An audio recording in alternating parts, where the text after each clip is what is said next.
Bem-vindo, bem-vinda ao podcast Inédita. Aqui compartilhamos informações sobre tecnologia de aplicação e agricultura.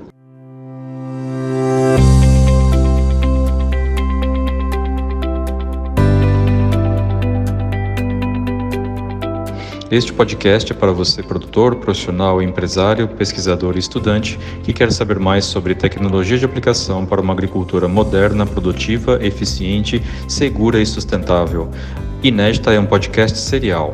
Se você gostar, curta e compartilhe com mais pessoas. Você está convidado a se tornar membro de nosso canal. Nosso assunto de hoje é controle biológico de formigas. Estamos aqui na Universidade da Flórida, cidade de Gainesville, Estados Unidos, com o professor Roberto Pereira, no laboratório de entomologia urbana da universidade, em que nós temos a oportunidade de visitar a criação de alguns dos organismos que ocorrem aí nas residências, nas construções em áreas urbanas, mas também ocorrem em áreas rurais. Vou conversar com o professor Roberto um pouquinho sobre a criação de formigas. O professor Roberto vai poder explicar para nós um pouquinho da importância desse inseto. Professor Roberto, bom dia, tudo bem com você? E bom dia. Como é que nós começamos a criar formigas? Bom, formiga, o jeito mais fácil de você começar a criar seria você coletar rainhas que são recentemente acasaladas. Para certas formigas isso é fácil. A gente trabalha aqui muito com a formiga lava-pé, que veio da América do Sul, invasora aqui nos Estados Unidos, causa grandes problemas. E a formiga lava-pé, na verdade, ela produz uma quantidade muito grande de rainhas e geralmente na época do começo da primavera, quando há uma chuva boa e depois depois da chuva tem um céu azul aberto, há uma revoada de formigas. Saem tanto as fêmeas, que são maiores, têm o abdômen maior, e saem os machos, que são menores. Os machos geralmente têm a cor mais preta, quando as rainhas são mais vermelhas, então é fácil de identificar, mas os machos têm um abdômen muito pequeno também, então é muito fácil de identificar qualquer um, qualquer outro, né? E a revoada, o acasalamento durante o voo, e normalmente após o acasalamento, tanto os machos como as fêmeas caem no chão, os machos morrem, são consumidos por outras formigas, outros insetos e coisa e tal, e desaparecem. As fêmeas, elas procuram um lugar escondido, né, um buraco no solo, se existem calçadas, entre as placas das calçadas, ali é um bom lugar para achar essas formigas. E qualquer outra frestas, onde tem algum material orgânico que fique molhado, é um bom lugar para elas iniciarem essas novas colônias.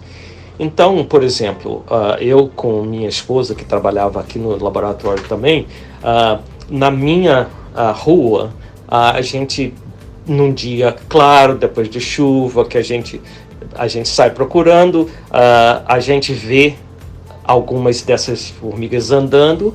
A gente pode pegar elas antes delas se esconderem, mas na rua é fácil de achar ela entre na sarjeta, que são divididas com a certa distância, e entre essas duas placas da sarjeta você vê às vezes 10, 20, 30 rainhas ali.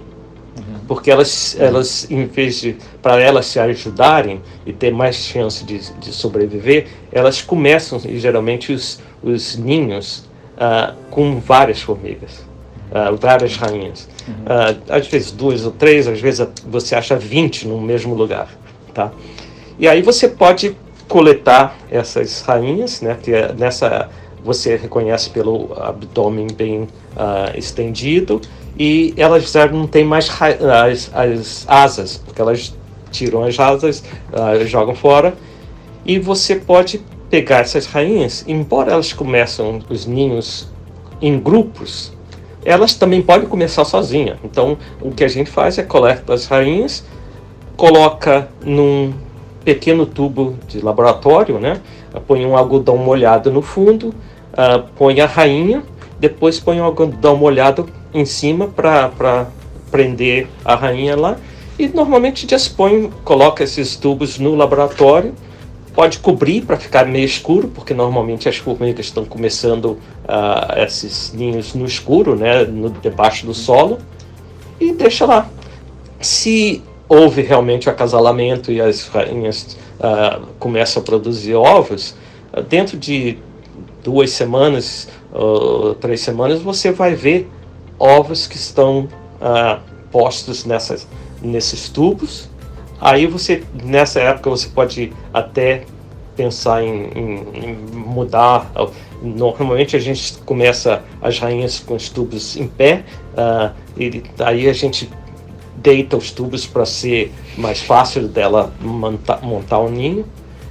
Mas é relativamente fácil você ter ovos de rainhas de formigas lava-pé, mas com outras rainhas de formigas também funciona do mesmo jeito. As nossas colônias de formigas carpinteiras também foram começadas do mesmo jeito. A gente coleta a rainha, você pode coletar. As nossas rainhas nós coletamos aqui dentro do laboratório, porque elas entraram aqui em paredes claras fora. Às vezes você vê essas rainhas também. E a gente coletou e começou colônias de formigas carpinteiras, também de rainhas que a gente coletou após o acasalamento. E para outras formigas também é fácil, a mesma coisa. Então o processo é sempre o mesmo. Então a formiga fica dentro desses tubos, você vai observar que tem ovos, e dali mais uns dias, inicialmente a rainha vai alimentar aquela primeira leva de ovos e de larvas com reservas que ela tem no próprio corpo, tá? Então você não precisa se preocupar em alimentar a rainha ou as larvas nessa primeira leva. Quando começam a aparecer os primeiros adultos, e geralmente os primeiros adultos que vão ser produzidos, eles vão ser menores do que os adultos que você viria numa colônia estabelecida, porque a rainha não tem tantas reservas no corpo dela para produzir uns 20 adultos. Esses adultos vão ser menorzinhos, mas aí quando aparecem os adultos, você pode abrir aquele tubo, né, tirar o algodão que estava tampando o tubo, botar o tubo de lado. Aquele tubo vai servir como a câmara da colônia inicial, e você começa a alimentar aquela colônia, porque agora que tem adultos, operárias, né, elas saem, pegam a comida e levam para a rainha e para as outras larvas que estão ali naquela colônia inicial. E aí é só continuar com a mesma coisa, o processo de alimentação, e também oferecendo outros lugares para que a colônia possa se expandir. Normalmente, aqui no laboratório, o que a gente faz é colocar uma placa de Petri, que é coberta no fundo com gesso, tá? Para que aquele gesso absorva a água e mantenha um ambiente bem úmido. E se você abrir o tubo, aquele tubo vai acabar secando, a rainha vai procurar um lugar mais úmido, vai entrar na placa de Petri, as operárias vão levar os ovos, vão levar as larvas, e a colônia muda do tubo para a placa de Petri, e você continua alimentando essa colônia, né, que a gente acomoda em caixas, né, da onde as formigas não podem escapar, né, e E a gente continua alimentando. Alimenta com água e açúcar, para elas terem energia. A gente normalmente também oferece um tubo só com água, para elas terem água à vontade, não terem problema de ficarem secas. E alimento. O alimento pode ser qualquer coisa doce, frutas, verduras, geralmente alguma coisa em termos de proteína. Coisa mais fácil de se dar para eles aqui a gente usa atum enlatado, né? Porque é fácil de preservar, não é tão caro assim, e é uma boa fonte de proteína e também de gordura. E depois você continua nesse mesmo processo por quanto tempo aquela colônia durar. Uma colônia mais estabelecida, você pode começar até a alimentar com outros insetos. Aqui no laboratório nós temos bastante baratas. A gente mata umas baratas de vez em quando, oferece para as formigas. Se tiver outros insetos também, é sempre bem-vindo, né? E mesmo insetos que são vivos, né, que ainda estão caminhando, por exemplo, se você puder conter outras baratas, ninfas de baratas, as formigas caçam esses insetos e usam na sua alimentação. E daí para frente é só crescer essa colônia. Se você começa a colônia com uma placa de Petri, né, você vai ver que dentro de uns meses aquela colônia, aquela placa já é toda coberta com formigas e larvas e tudo mais. Então é hora de você acrescentar outra placa, outro container, outro qualquer que você tenha, outra placa, para que a colônia possa se expandir. Porque se você manter a colônia com pouco espaço, a colônia não vai crescer. A rainha vai regular o número de ovos e tudo mais, para só manter aquela colônia no espaço que tem disponível. Então é sempre bom adicionar espaço para que tenha sempre espaço para expandir a colônia. Daí para frente você pode sempre repetir a mesma coisa. Essas colônias, dependendo do tipo de formiga, pode durar muitos anos. Aqui no laboratório, por exemplo, nós temos colônias de formigas carpinteiras que já estão com 15 anos aqui, começadas de rainhas que foram coletadas, rainhas acasaladas que foram coletadas. Com a mesma rainha? A mesma rainha, porque no caso da formiga carpinteira, é uma colônia de uma rainha só. Quando aquela rainha morrer, aquela colônia vai desaparecer.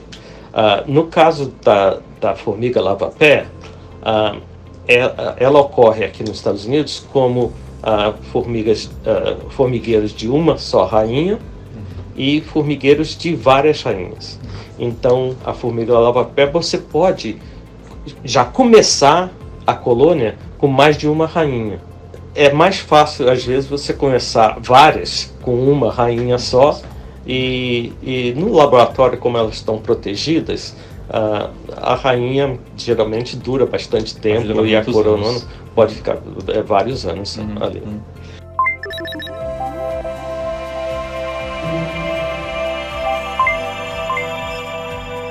E elas são problemas aqui nos Estados Unidos? Você disse que coleta isso na rua mesmo.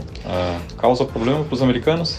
A formiga lava-pé causa muito problema aqui. Ela é a formiga que mais se controla aqui na Flórida, por exemplo, e muitos dos outros estados no sul da Flórida. Não é problema para o norte, porque é muito frio para a formiga lava-pé. Embora essa formiga lava-pé que vindo da América do Sul, ela já passou muito além do que todo mundo pensava que elas podiam passar em termos de adaptação à temperatura.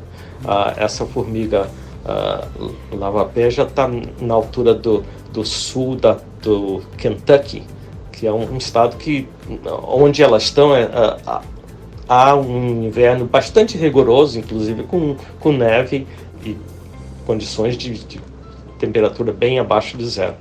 Mas as formigas, estando dentro do solo, dentro de um local protegido, elas aguentam até o inverno nesses locais. Está muito adaptada já para cá. Eu acho que elas já excederam o que todo mundo pensava que elas poderiam aguentar de frio. E também a gente tem que pensar que com a mudança climática, esses lugares estão se tornando um pouquinho mais quentes, né, do que eram historicamente.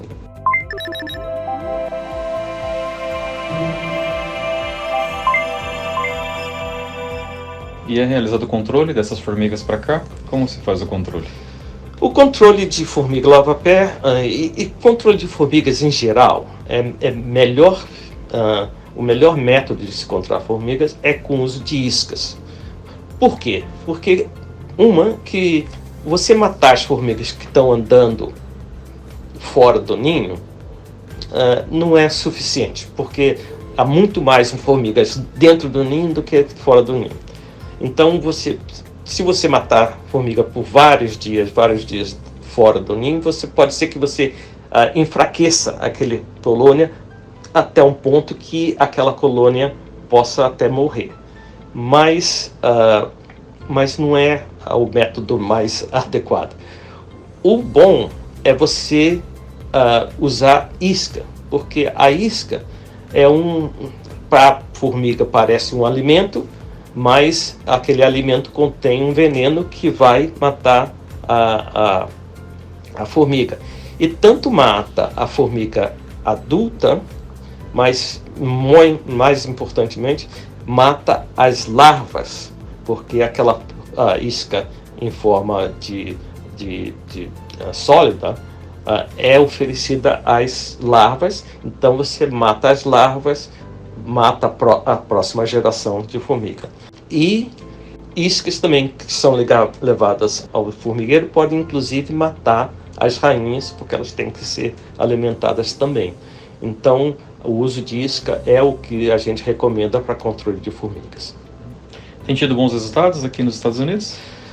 Na verdade, tem, mas muitos dos problemas de formigas que a gente tem aqui são muito grandes e é preciso o uso de diferentes iscas, inclusive com diferentes princípios ativos, né?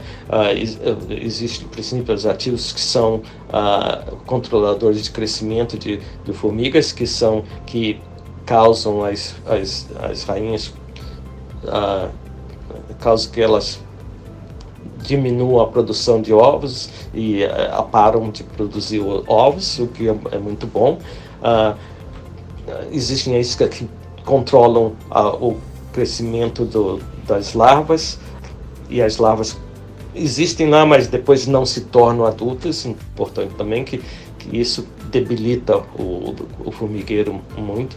Então é preciso você pensar a usar diferentes produtos, porque embora resistência a inseticidas não é comum em insetos sociais, como a formiga, as formigas também aprendem.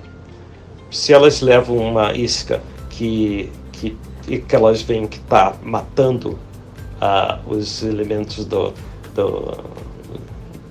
formigueiro, eles param de pegar aquela isca, trazem esse spray de volta e ficam espertas o suficiente para não pegar aquela isca de novo. Rejeitam aquela isca. Rejeitam. E existe algum controle biológico? Existem, mas os controles biológicos em si só não são suficientes, mas com a formiga lava-pé, como foi uma formiga que foi introduzida aqui nos Estados Unidos da América do Sul, existia um programa muito grande de controle biológico. A gente vários pesquisadores foram à América do Sul, no Brasil, na Argentina, em outros lugares, trouxeram para os Estados Unidos alguns agentes biológicos de controle de formigas e introduziram esses agentes aqui nos Estados Unidos para tentar controlar as formigas. Um desses agentes é uma coisa bastante curiosa, é o que a gente chama da mosca decapitadora. O que acontece com essa mosca? Ela ataca uma formiga operária e deixa um ovo, vamos dizer, na parte do pescoço da formiga, tá? Bem perto da cabeça. A larva que sai daquele ovo entra na formiga e se desenvolve dentro da cabeça da formiga. Ela vai consumindo todo o material que tem dentro daquela cabeça, acaba matando a formiga, essa cabeça cai, a carapaça daquela cabeça serve como a proteção para onde a pupa dessa mosca se produz. E eventualmente o adulto da mosca sai dessa cabeça da formiga e vai atacar outras formigas também. Então é até um parasita bastante interessante, né? É chamado mosca decapitadora, porque acaba fazendo que a cabeça da formiga caia e ali se desenvolve uma outra mosca. Muito interessante. Conversamos aqui com o professor Roberto Pereira, da Universidade da Flórida, que trabalha com entomologia urbana sobre o controle de formigas. Muito obrigado, Roberto. Obrigado.